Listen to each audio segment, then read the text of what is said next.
Kamu harus tahu. 7 mukjizat Nabi Muhammad Shallallahu Alaihi Wasallam. Pertama, turunnya Al-Quran. Mukjizat Allah Subhanahu wa Ta'ala diberikan kepada rasul-rasulnya termasuk Nabi Muhammad Shallallahu Alaihi Wasallam, mukjizat yang paling luar biasa dan paling mulia yang diberikan Allah Subhanahu wa Ta'ala kepada Nabi Muhammad Shallallahu Alaihi Wasallam adalah menerima wahyu Al-Quran. Dalam Al-Quran sendiri sudah menjelaskan bahwa mukjizat dalam bentuk kitab hanya ada pada 4 nabi dan rasul. Keempatnya adalah Musa as, Daud as, Isa as dan Muhammad Shallallahu Alaihi Wasallam. Al-Quran menjadi paling terakhir dan abadi sepanjang zaman. Sementara sebelumnya tidak berlaku ke masa berikutnya. Al-Quran diturunkan dalam tempo, menurut satu riwayat, 22 tahun 2 bulan 22 hari, yaitu mulai dari malam 17 Ramadan tahun 41 dari kelahiran Nabi, sampai 9 Zulhijjah Haji Wada tahun 63 dari kelahiran Nabi atau tahun 10 Haji. Proses turunnya Al-Quran kepada Nabi Muhammad Shallallahu Alaihi Wasallam melalui 3 tahapan. Kedua, peristiwa Isra Mi'raj Nabi Muhammad Shallallahu Alaihi Wasallam.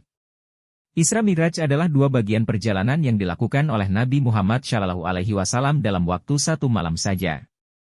Kejadian ini merupakan salah satu peristiwa sangat penting bagi umat Islam, karena pada peristiwa inilah Nabi Muhammad mendapat perintah untuk menunaikan salat 5 waktu sehari semalam. Ketiga, membelah bulan. Rasulullah pernah diminta oleh kaum kafir Quraisy untuk membuktikan kenabiannya.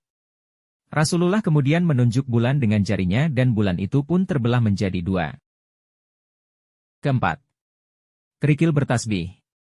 Dikutip dari buku 115 kisah menakjubkan dalam kehidupan Rasulullah Shallallahu Alaihi Wasallam oleh Fuad Abdurrahman, diceritakan tentang kisah batu kerikil yang bertasbih di tangan Rasulullah Shallallahu Alaihi Wasallam.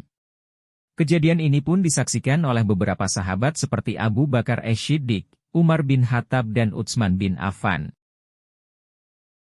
Kelima, air keluar dari tangannya. Hal itu dapat dibuktikan melalui keterangan-keterangan hadits yang diceritakan oleh para sahabat Nabi Muhammad Shallallahu Alaihi Wasallam. Ibnul Jauzi dalam buku Al-Wafa merangkum hadits-hadits yang menceritakan fenomena luar biasa berupa pancaran air yang keluar dari sela jari jemari Nabi Muhammad Shallallahu Alaihi Wasallam. Air-air tersebut biasanya digunakan oleh para sahabat dan muslim di sekitar Nabi Muhammad Shallallahu Alaihi Wasallam untuk berwudu maupun melepas dahaga ketika kehabisan air. Keenam, menghapus kekeringan. Ketika Rasulullah sedang berkhutbah pada salat Jumat, ada seseorang yang meminta kepada Nabi untuk berdoa segera turun hujan. Hal tersebut dikarenakan kekeringan yang telah berlangsung lama dan mulai berdampak buruk untuk berbagai hal. Nabi Muhammad pun mencoba membantu dengan memanjatkan doa kepada Allah Subhanahu wa Ta'ala sampai Jumat berikutnya.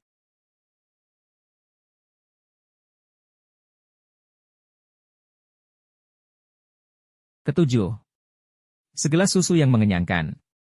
Nabi menemukan 1 gelas susu dan mengundang banyak orang datang ke rumahnya. Abu Hurairah sebagai orang pertama meminum susu tersebut dan diikuti oleh semua orang lainnya. Atas kehendak Allah, segelas susu tersebut cukup untuk mengenyangkan semua orang.